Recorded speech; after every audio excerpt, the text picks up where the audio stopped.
Je voulais déjà commencer par remercier l'équipe de Mobilis Immobilier de me permettre de vous faire cette présentation sur Flutter intitulée du POC à la prod. Je voulais commencer par évoquer une date. Donc, deuxième slide, s'il te plaît. Yes, thanks. Le 28 octobre 2018. Ce jour-là, en fait, il y a eu deux événements majeurs pour moi. Le premier, du coup, Philippe Gildas nous quittait. On l'a vu sur le petit slide suivant.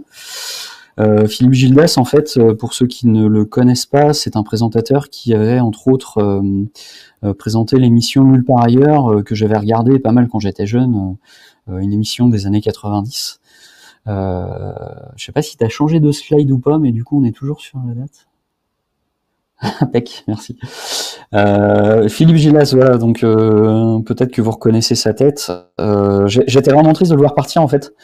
C'était quelqu'un qui a un peu bercé ma jeunesse, et le fait d'apprendre qu'il soit mort, ça a changé quelque chose dans ma vie. C'était pas quelque chose de très amusant.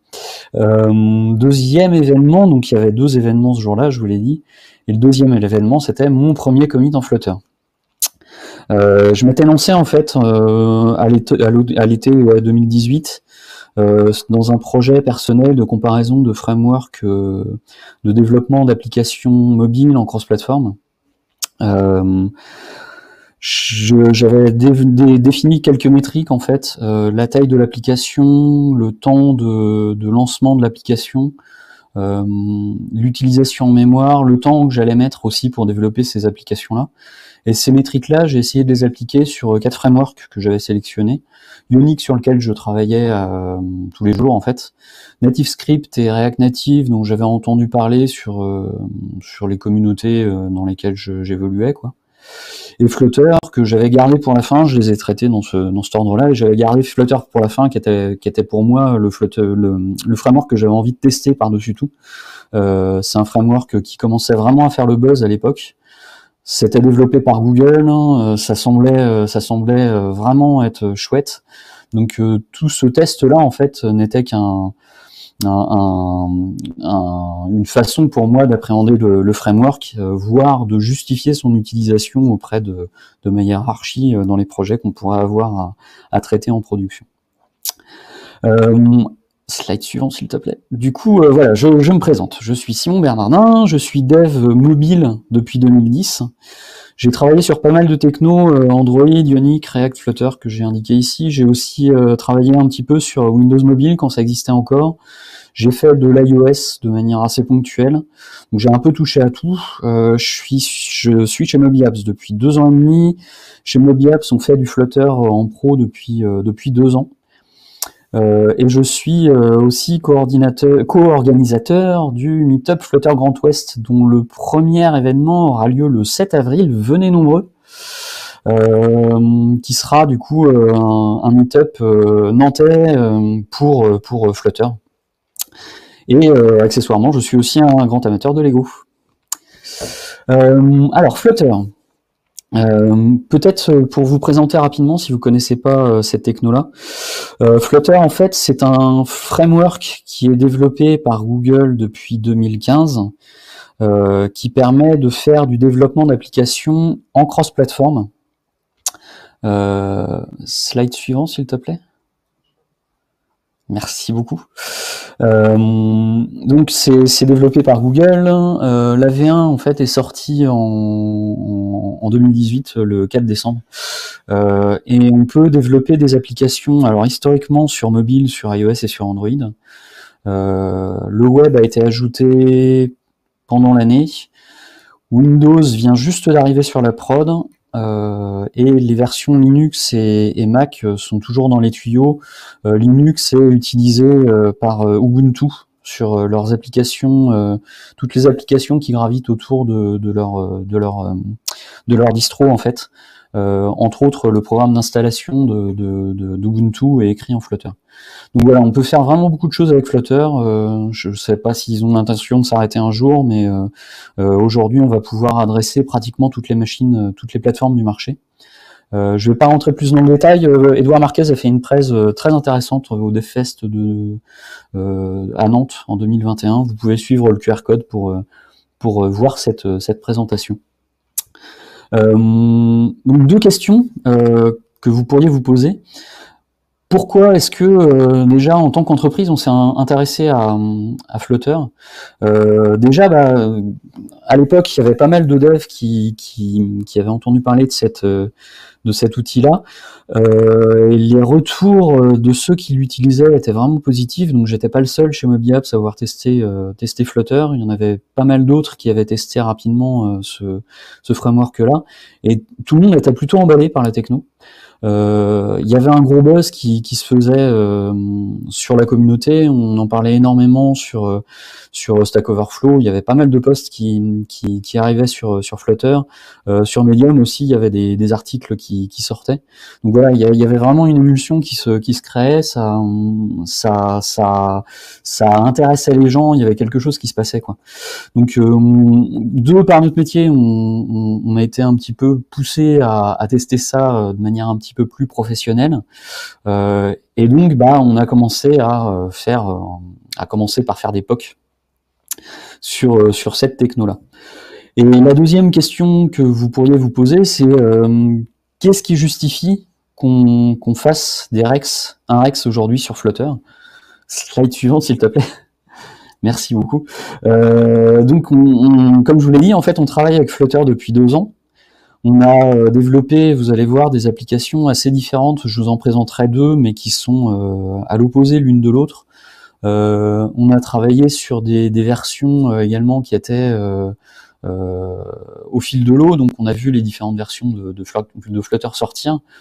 Et c'est vrai que j'avais envie de le faire aussi pour convaincre les personnes qui seraient pas encore sûres de la validité de la techno, qui auraient envie de savoir s'il est temps de faire de la prod ou pas.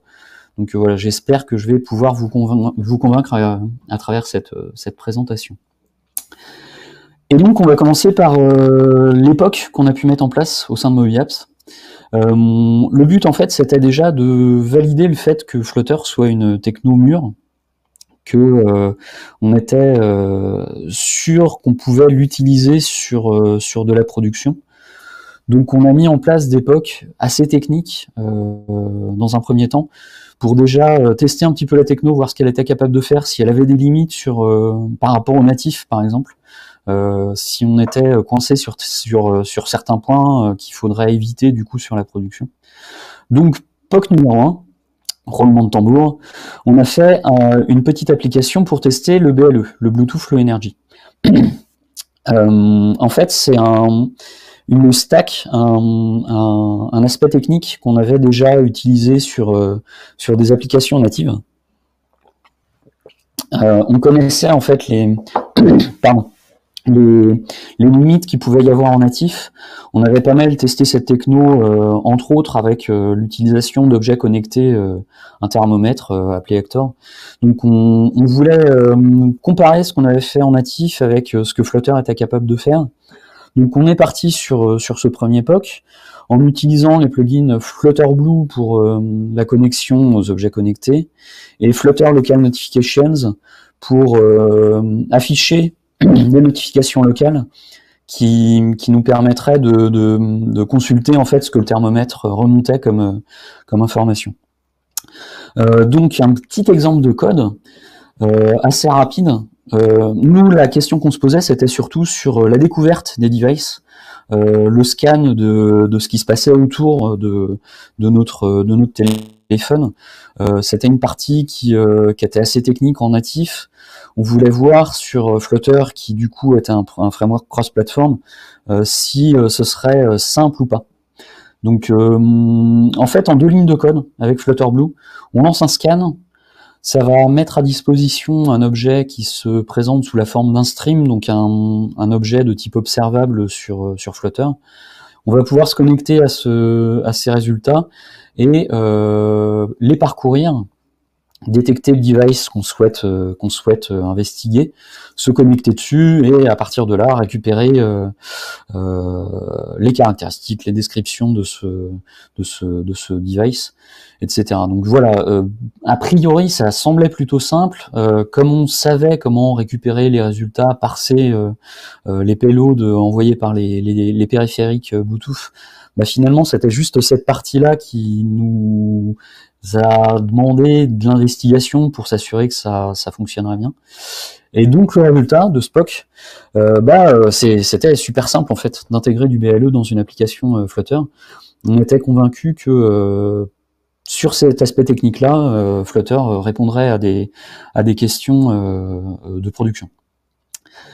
Deuxième POC. On a voulu à nouveau tester un petit peu Flutter en allant sur des choses techniques à nouveau. On avait testé les notifications locales sur le premier POC. Donc on a eu envie de pousser ce concept-là jusqu'au bout et de faire de la notification push.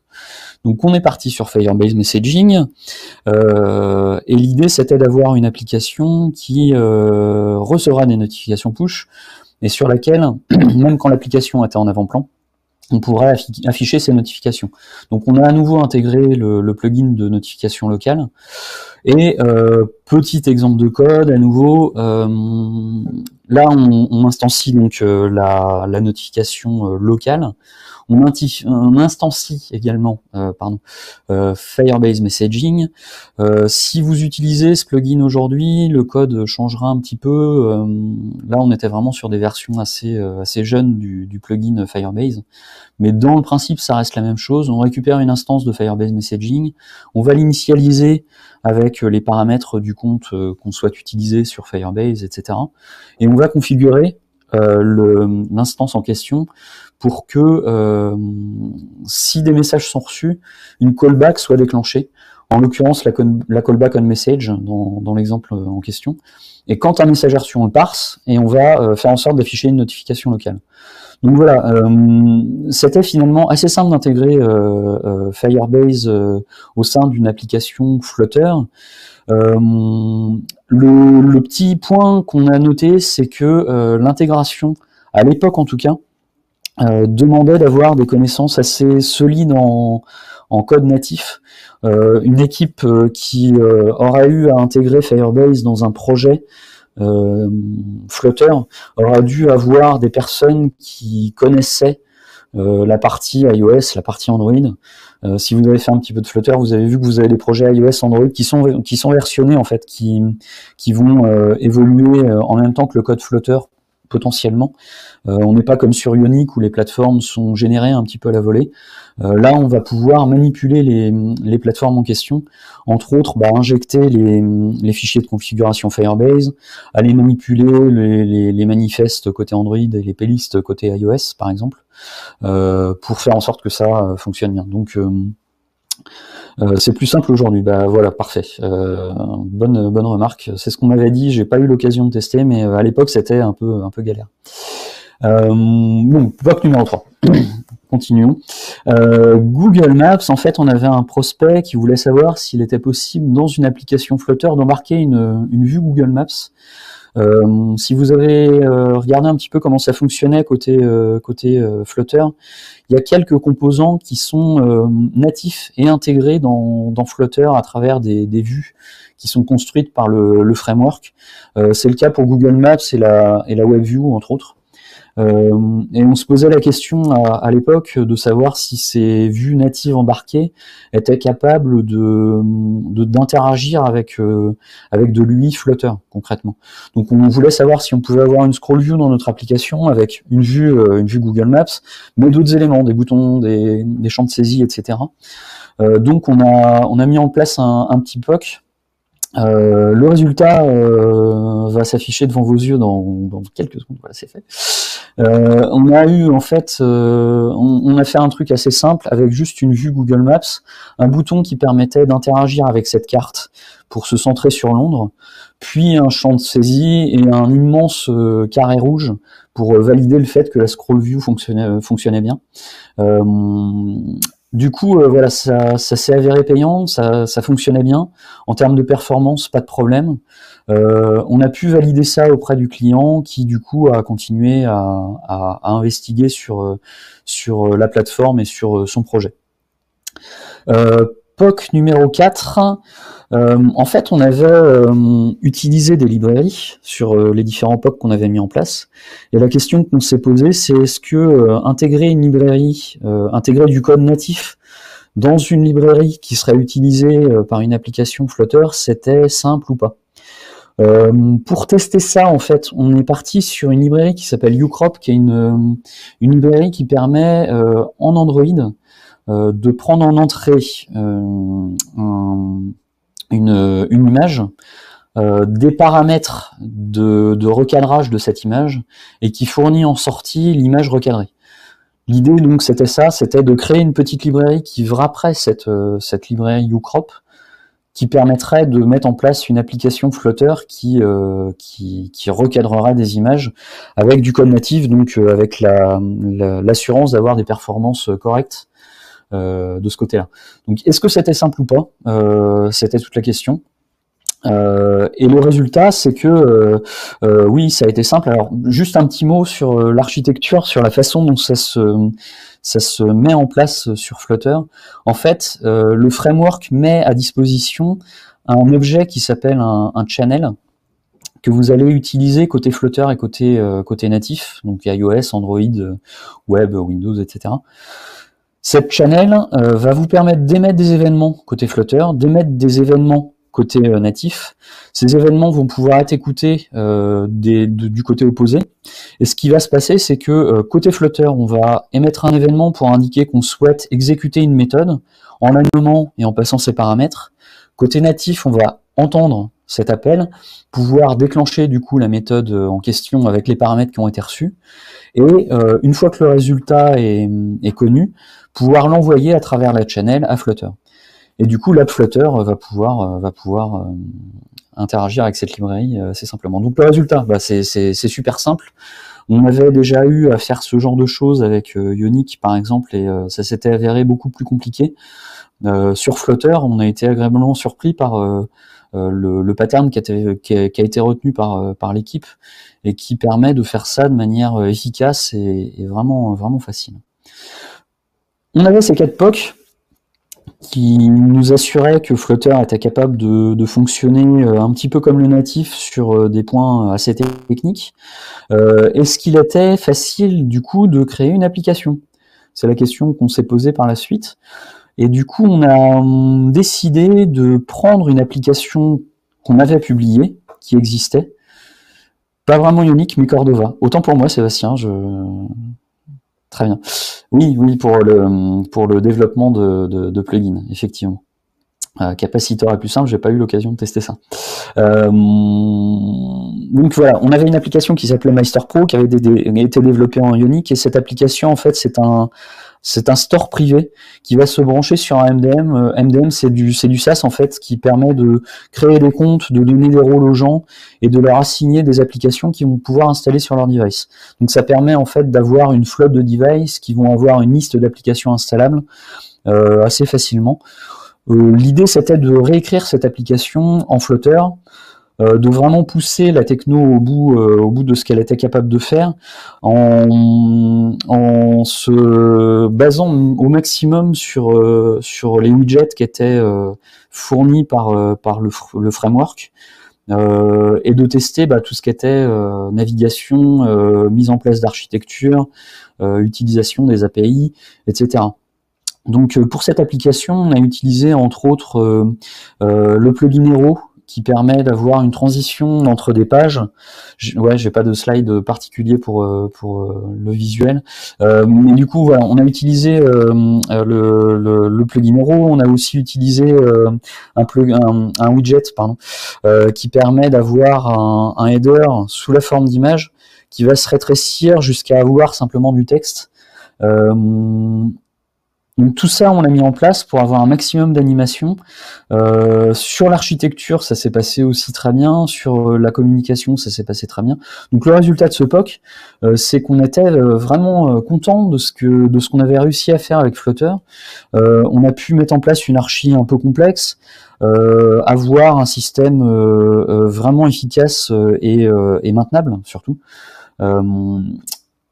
Quelques twists mentaux effectivement. En fait, on partait de Ionic, dans lequel la navigation va permettre, entre autres, d'avoir un système de guard, c'est-à-dire qu'une page ne pourra être accédée typiquement que si on est connecté. On voulait mettre en place ce système-là, donc on a essayé de voir comment on pouvait faire ça. La navigation ne permettait absolument pas sur Flutter à l'époque, donc on a essayé de creuser, de tordre le framework, et finalement on a laissé tomber parce que ça ne se prêtait pas du tout au jeu. Ça, on l'a laissé tomber, mais tout le reste, en fait, c'est avéré vraiment chouette, vraiment cool. Donc, fort de tous ces POC, on est allé voir nos commerciaux, on leur a dit Flutter, c'est génial. Ils nous ont écoutés, ils ont proposé ça à nos clients, et on a pu, du coup, lancer nos premiers projets de prod. Donc, je vais vous présenter deux projets, les premiers projets qu'on a développés avec Flutter. Et le premier projet, c'était le secret d'Henri. Roulement de tambour. Slide suivante, s'il te plaît. Merci beaucoup.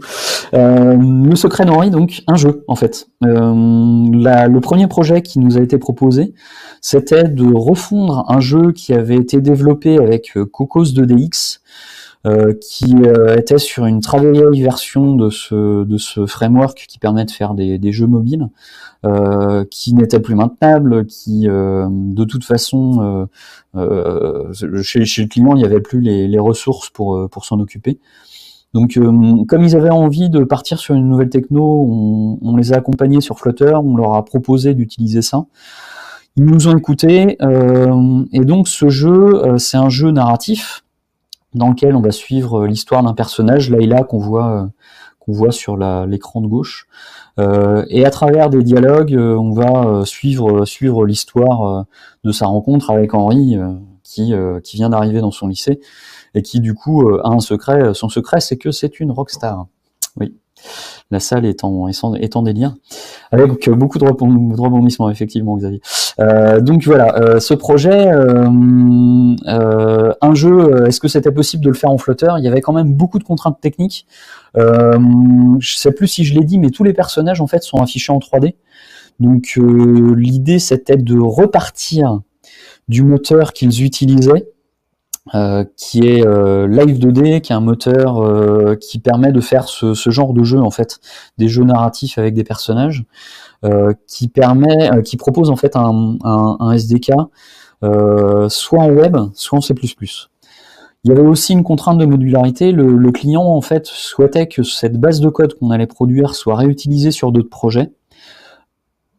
Donc il fallait pouvoir modifier les assets, modifier les endpoints et produire un nouveau jeu à partir de la même base de code. Il souhaitait aussi pouvoir sortir ou pas différentes features qui seraient intégrées dans le jeu. C'est un jeu en free-to-play, donc on a un système de points d'action qui se renouvelle chaque jour. L'utilisateur peut regarder des pubs ou acheter des points supplémentaires dans l'application. Donc il fallait avoir ces systèmes-là, de la pub, du paiement in-app, et pour que l'utilisateur puisse, à travers son compte Google ou Apple, récupérer sa partie sur différents devices, il fallait aussi pouvoir se connecter à Google Play, Play Games ou Apple App Center, Game Center, je sais plus comment ça s'appelle. Donc voilà, il y avait aussi cette contrainte-là.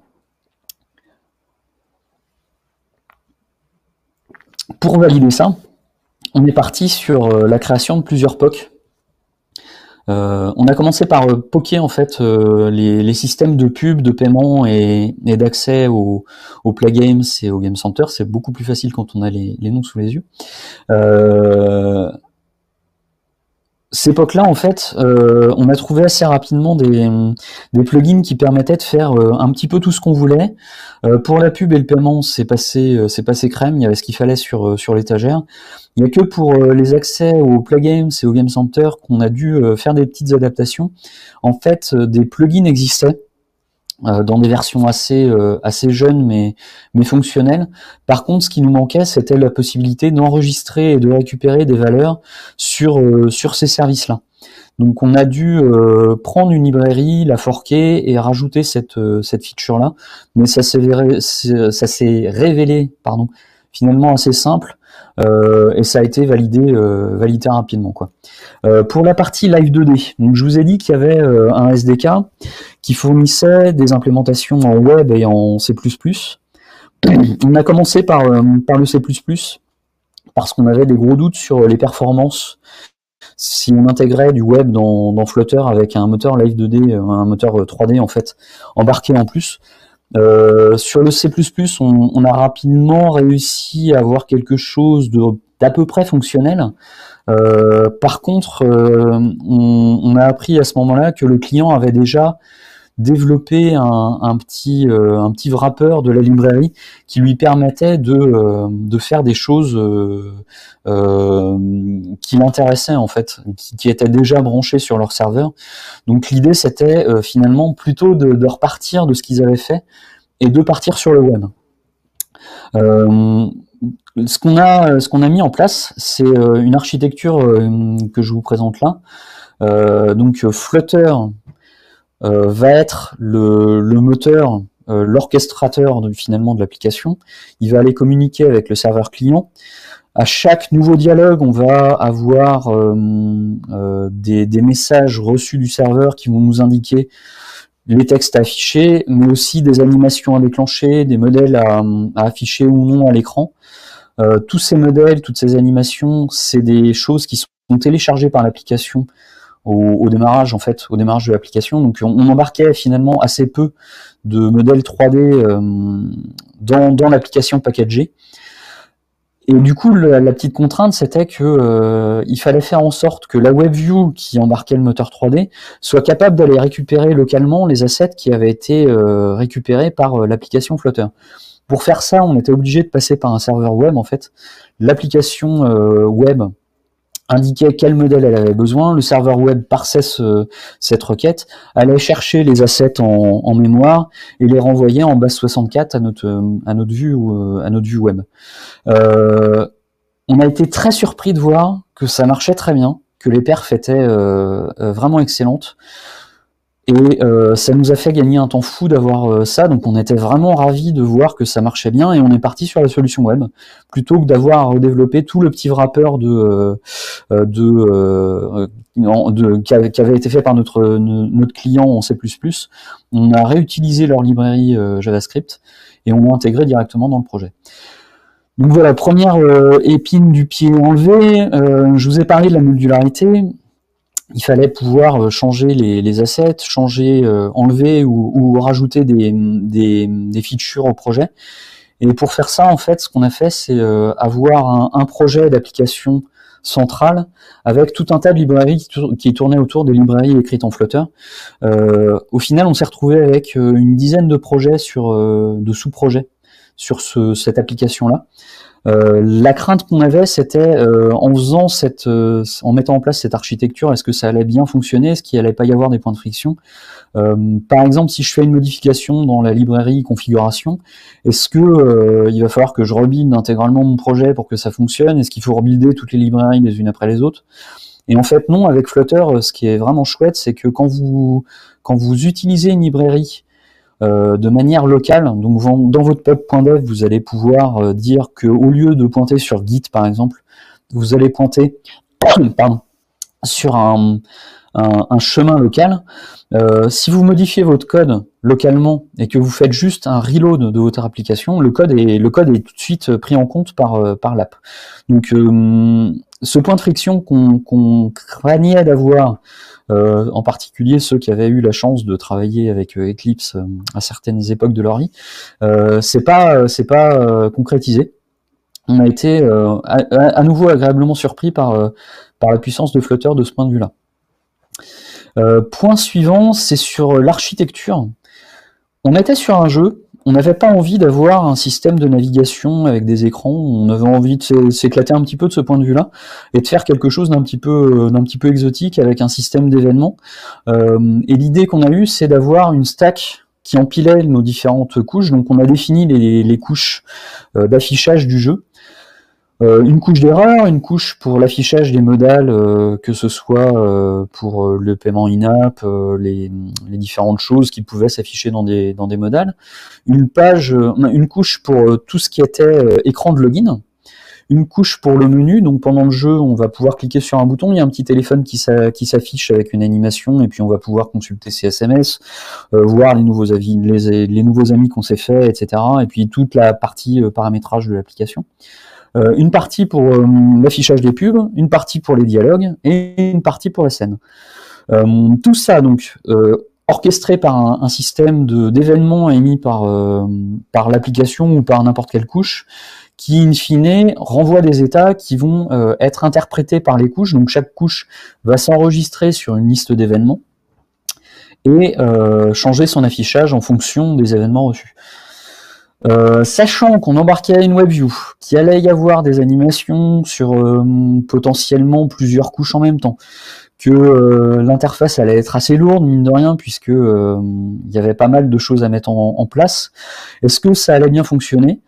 La réponse, bien sûr, a été oui. On a été à nouveau très surpris par les performances de Flutter sur cette partie-là. Oui, donc notre Rex, en fait, c'est ça. On n'a pas vu de limite en fait sur Flutter sur ce projet-là. On s'attendait à en avoir beaucoup sur l'intégration des fonctionnalités, sur la partie 3D, sur les performances. Et en fait, tout ça, ça n'a été que des succès. En cadrage, on avait chiffré vraiment très fort la partie affichage de pub, affichage de paiement in-app, etc. parce que on s'attendait à devoir développer ça 2 fois pour iOS et Android. Et en fait, on a trouvé des plugins qui le faisaient et qui le faisaient très bien. Donc tout ça, ça n'a été que des succès. Il n'y a pas eu de limite sur ce projet. On était vraiment ravis.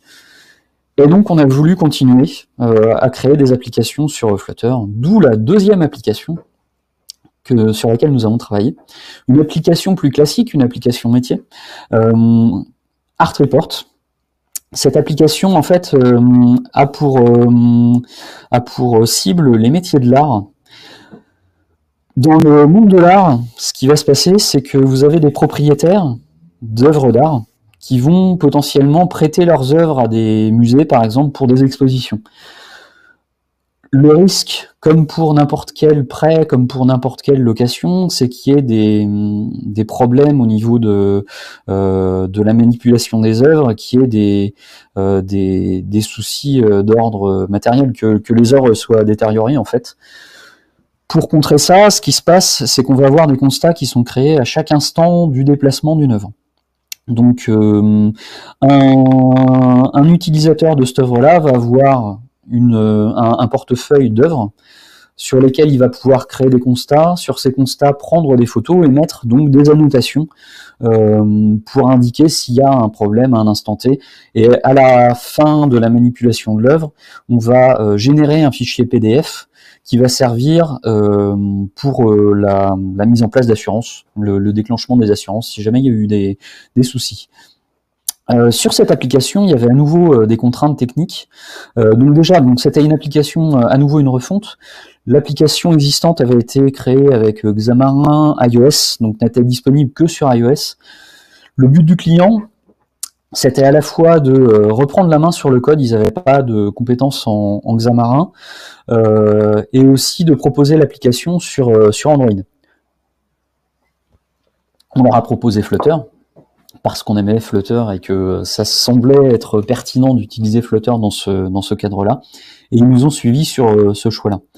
Les contraintes, alors je l'ai dit, un utilisateur va avoir un portefeuille d'œuvres d'art qui elles-mêmes auront des constats, qui elles-mêmes auront des vues. Dans un cas assez standard sur cette application-là, un portefeuille, ça va être plusieurs milliers d'œuvres d'art. Sur une œuvre d'art, il y aura des dizaines, voire des centaines de constats. et sur chacun de ces constats, on peut avoir à nouveau des dizaines, voire des centaines de vues. Donc le volume de données à manipuler est assez important. Et deuxième contrainte, c'est que l'application devait être fonctionnelle en offline. On a dans les musées des zones grises. En fait, le Wi-Fi passe pas forcément partout. Il fallait donc que l'application soit capable de fonctionner en offline avec une base de données embarquée et une synchronisation quand le réseau revenait en fait. Pardon. Donc première chose qu'on a mis en place en fait, on a voulu vérifier si le système d'annotation était possible, s'il était possible de mettre en place ce genre de système. On a trouvé assez rapidement un plugin qui permettait de le faire, qui s'appelle Image Painter. Il était assez limité en fait en termes d'options. Donc ce qu'on a fait, c'est qu'on a récupéré son code. On l'a adapté à nos besoins. On partait d'une V1 existante, il fallait être ISO fonctionnel. Donc l'idée c'était vraiment de reprendre la librairie, d'enlever ce qui n'était pas utile, de ne garder que l'essentiel. En l'occurrence, pouvoir tracer des traits à main levée, des zones fermées à main levée ou des zones rectangulaires. Tout ça en pouvant changer de couleur avec en fonction du type de problème détecté sur l'œuvre. Donc voilà, cette partie annotation a été réglée assez simplement, et la question suivante qu'on s'est posée, c'est notre premier gros projet de production sur Flutter, quel type d'architecture est-ce qu'on met en place? Sur nos projets natifs, on avait déjà mis en place de la cleanarchy, on avait notre interprétation de la cleanarchy. Donc on a décidé de voir si la cleanarchy se prêterait bien à Flutter. La cleanarchy, si vous connaissez pas, voilà, c'est un ensemble de bonnes pratiques en fait, plus que vraiment des règles de développement. L'idée, c'est d'avoir un découpage en couches de manière assez classique, avec l'entité au centre, des use cases qui permettent de faire du CRUD sur ces entités, des contrôleurs qui vont permettre d'appeler les use cases en question, et tout au-dessus la vue qui va utiliser les contrôleurs. Et chaque couche ne connaît que les couches les plus basses, les couches qui lui sont inférieures. Faire de la cleanarchy, c'est bien. La première question qu'on se posait, c'était est-ce que quel pattern de state management on va utiliser. Slide suivante s'il te plaît, merci. Si vous allez sur le site de Google aujourd'hui, le site Flutter, flutter.dev, vous verrez qu'il y a une page qui est dédiée à cette question-là. À l'époque, en fait, le pattern qui était privilégié, c'était le bloc. C'est un peu le pattern historique mis en place par Google. Ce pattern se base principalement, énormément sur l'outil Stream qui est proposé par Flutter, qui permet en fait de faire de l'observable. Donc on crée un stream, on va pouvoir envoyer des événements sur ce stream, récupérer les résultats qui sont émis par le stream. Aujourd'hui, c'est plutôt le provider qui est privilégié par Google. Si vous créez un projet de zéro, vous verrez que vous avez du provider qui est embarqué. À l'époque, c'était plutôt le bloc. Et du coup, on est parti sur le bloc parce qu'on le connaissait, on le maîtrisait. Et du coup, notre interprétation de la cleanarchy, c'est la suivante. Roulement de tambour. Merci beaucoup. En fait, on a découpé notre application en trois grandes sections.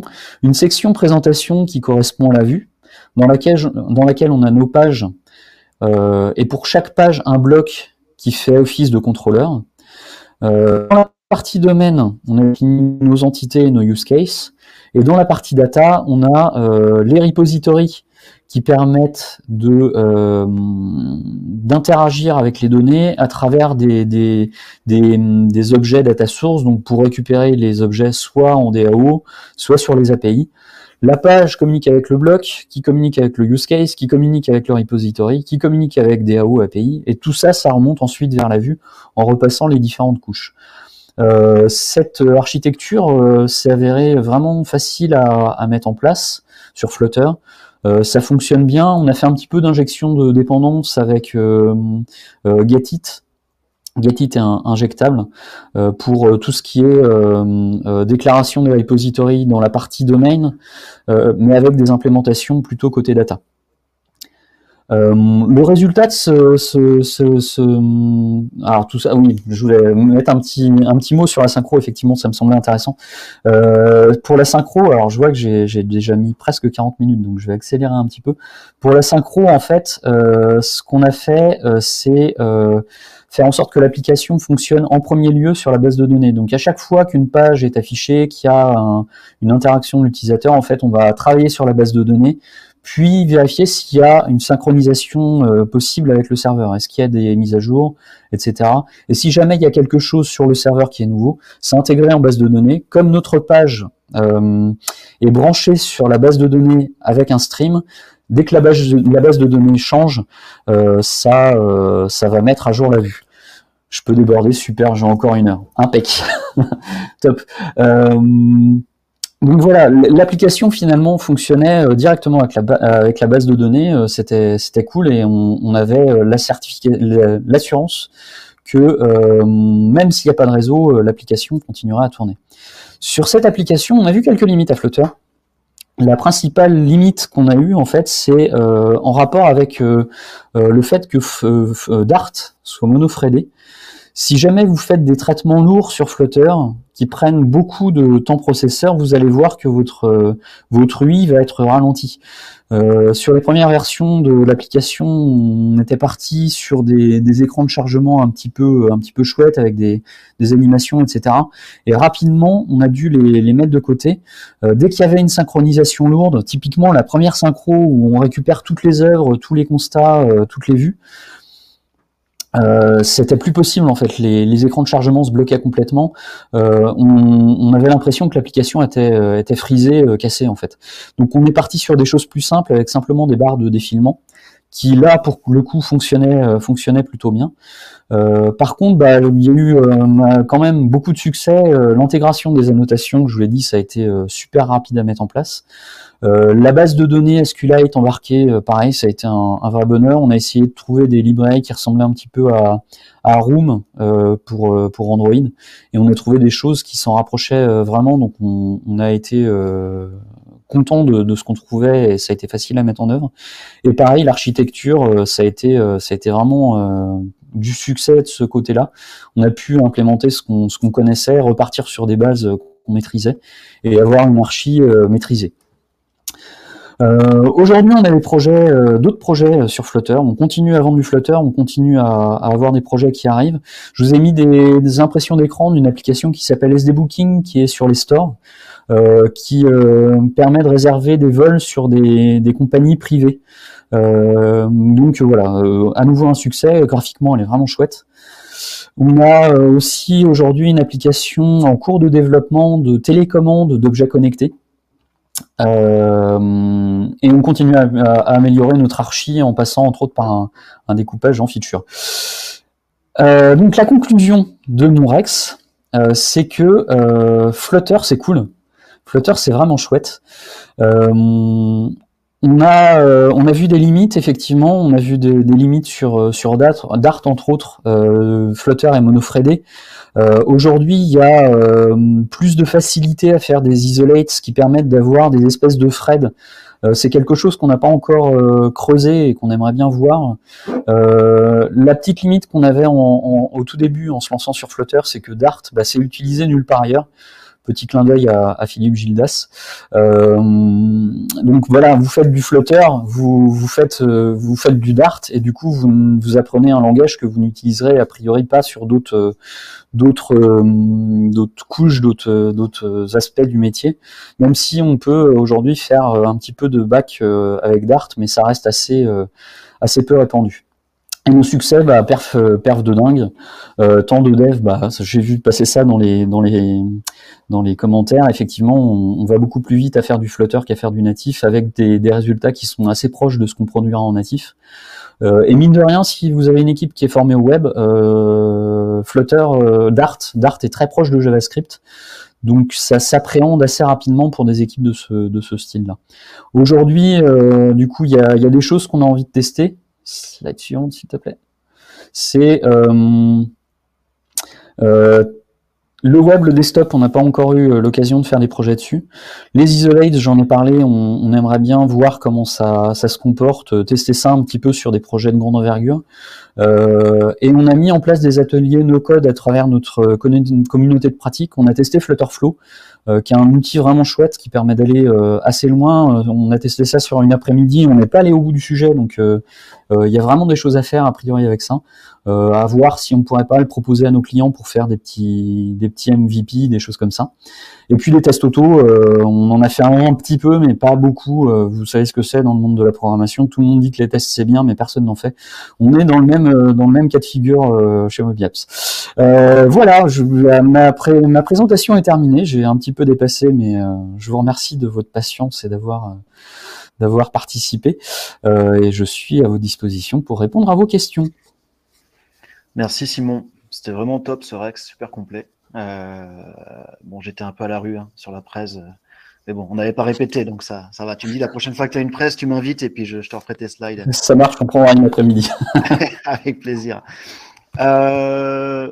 C'est bien, il y avait pas mal de trolls, donc je vous avoue que je suis un peu perdu sur les questions. Si vous avez des questions, n'hésitez pas à les reposer maintenant ou à lever la main. Il y a eu du fight, natif, cross-platform, iOS, Android, etc. Ouais, classique. C'est ce qu'il faut, c'est ce qu'on aime. Est-ce qu'il y a des questions?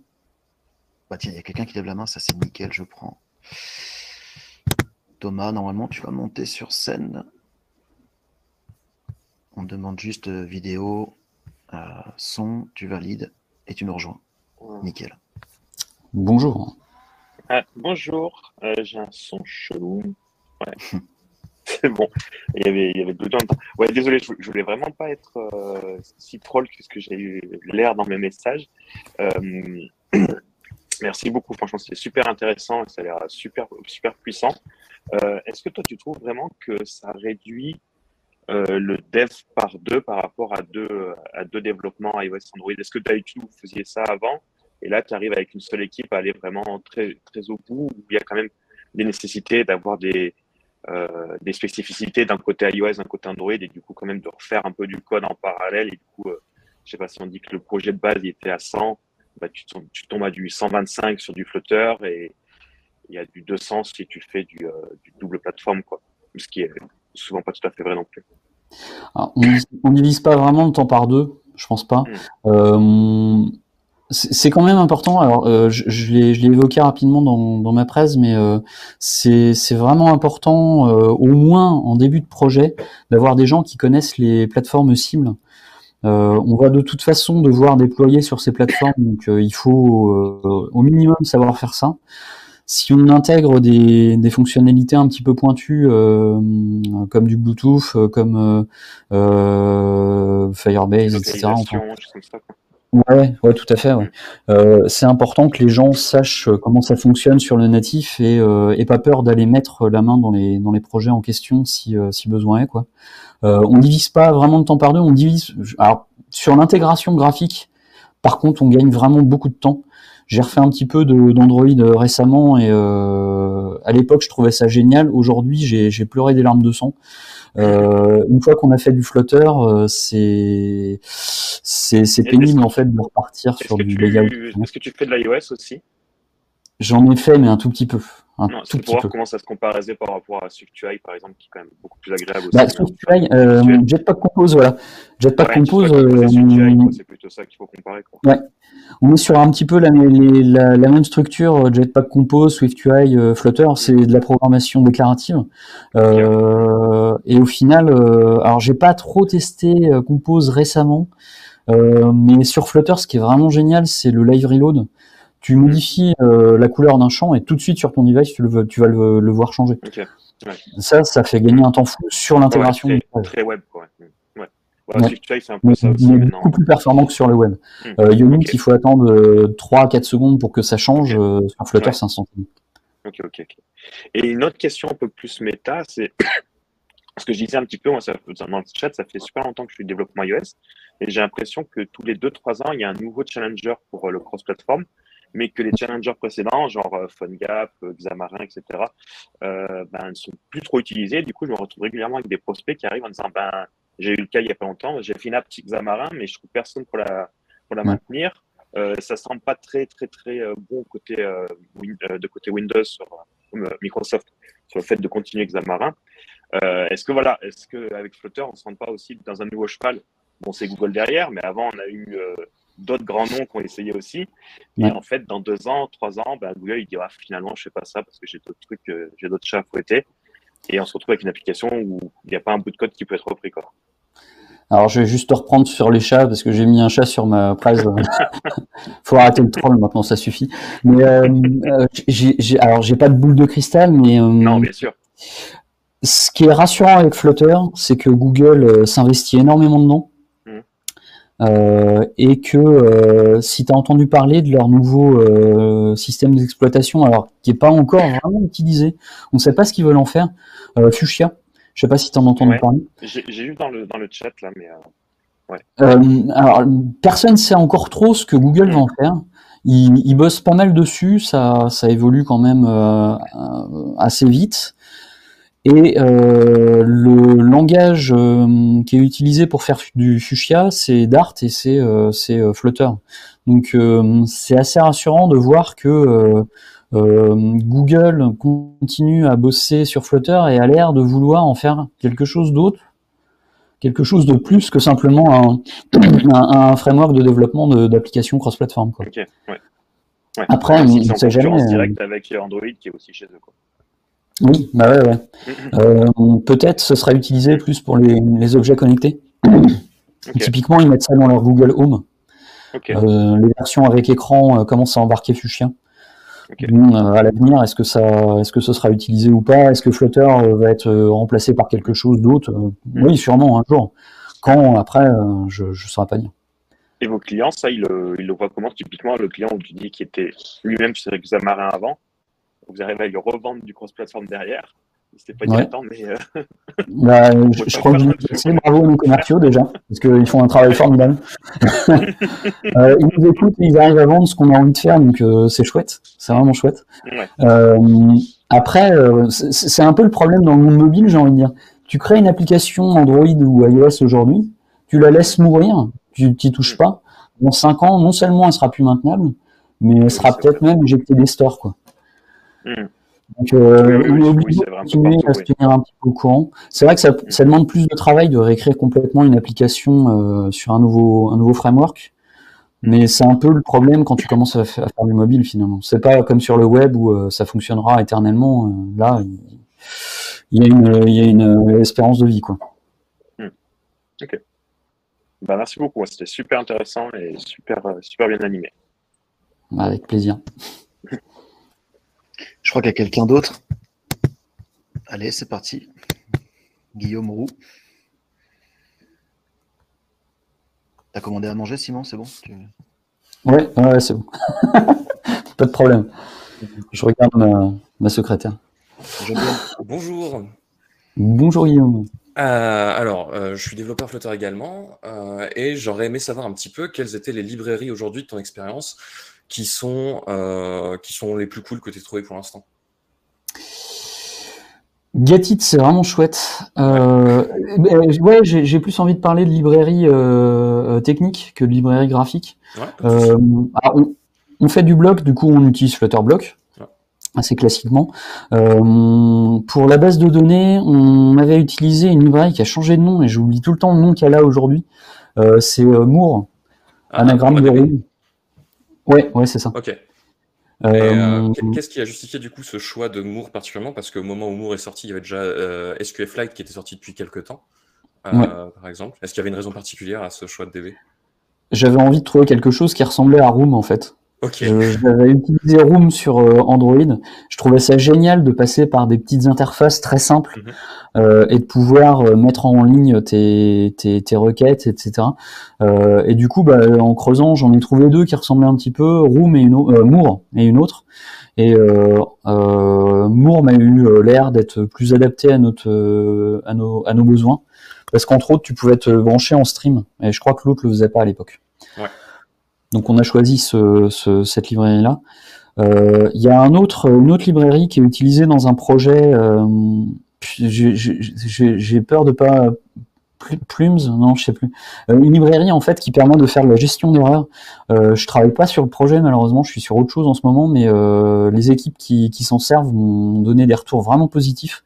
Je sais pas s'il y en a qui sont là en ce moment, mais qui pourraient me dire, je sais plus. Éventuellement, je pourrais revenir vers toi pour te dire ce qu'on utilise pour ce truc-là. Et alors du coup, autre petite question, est-ce que Darts, c'est ça. Darts avec un Z. Darts, oui, pour de la programmation fonctionnelle. Ouais, c'est ça. Et on utilise entre autres l'outil, un objet qui permet de wrapper une exécution et d'avoir soit un résultat positif, soit un résultat négatif. Et ce serait pas le type Ether justement proposé par Darts. Ouais, c'est ça, exact. Du coup, j'en conclus aussi au vu de ta présentation que tu as suivi sans doute la formation de réseau codeur pour la CleanArch. J'ai l'impression.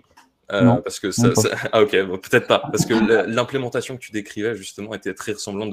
Il a fait une formation, c'est un mec qui a fait une formation de 7 heures. Mon autre question, c'était aussi comment aujourd'hui vous faites votre veille technique pour vous améliorer, rester à jour sur Flutter, sur ce qui sort de nouveau, parce que justement Flutter évolue quand même assez vite, surtout ces dernières années. La première chose, c'est qu'on est tous abonnés à la newsletter d'Edouard Marquez. Edouard Marquez, ouais. Première chose à faire. Et puis je lis un petit peu des articles, je fais de la veille classique en fait, c'est-à-dire que je regarde ce qui sort sur Flutter, je lis un petit peu de doc. J'ai pas beaucoup de temps pour tester ça sur mon temps perso, parce que j'ai d'autres projets en cours. On fait des jeux chez Moby Zone, mais du coup, on essaye tous de se tenir un petit peu informés de ça. Dès qu'on voit un sujet intéressant sur la newsletter d'Edouard Marquez, en fait, on creuse. C'est un peu notre source de vérité à l'heure actuelle. Non, c'est une très bonne source. Une autre petite question. Vous avez parlé de toute l'intégration graphique facilitée par Flutter. Par contre, tu n'as pas trop parlé de tout l'aspect animation avec Flutter. Est-ce que c'est quelque chose que vous avez expérimenté justement un petit peu, que vous avez trouvé facile à utiliser ou pas, par rapport aux API et autres? Ouais, on en a fait beaucoup sur le jeu en fait. Je l'ai pas trop montré, mais on a vraiment une petite icône téléphone. Quand on clique dessus, elle grandit, elle prend tout l'écran. Et l'écran du téléphone s'allume et on va pouvoir après manipuler son contenu, donc voir les messages qu'on a reçus, aller dans les paramètres du jeu, etc. Ces animations-là, elles étaient mine de rien assez poussées. C'était vachement simple à mettre en place par rapport à Ionic par exemple, sur lequel on travaillait pas mal à l'époque.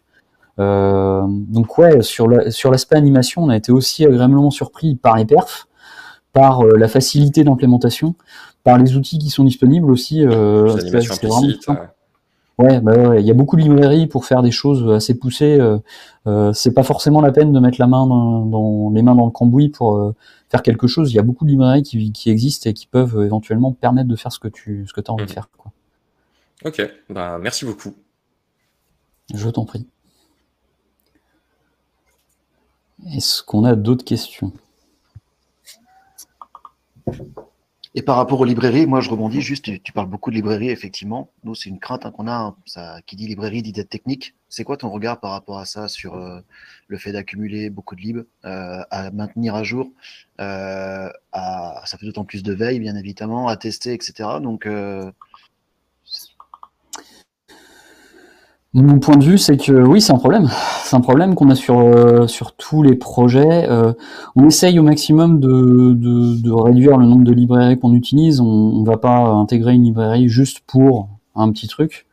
Malgré tout, ça fait gagner du temps d'intégrer une librairie dans un projet. Donc, il faut avoir un petit peu un équilibre entre le temps gagné et le temps qu'on passera s'il faut faire une nouvelle version 2 ans plus tard. Mais ça, c'est la roulette russe, c'est un peu une loterie, quoi. Est-ce que la librairie que j'utilise aujourd'hui sera toujours disponible? Est-ce qu'elle va pas avoir changé drastiquement?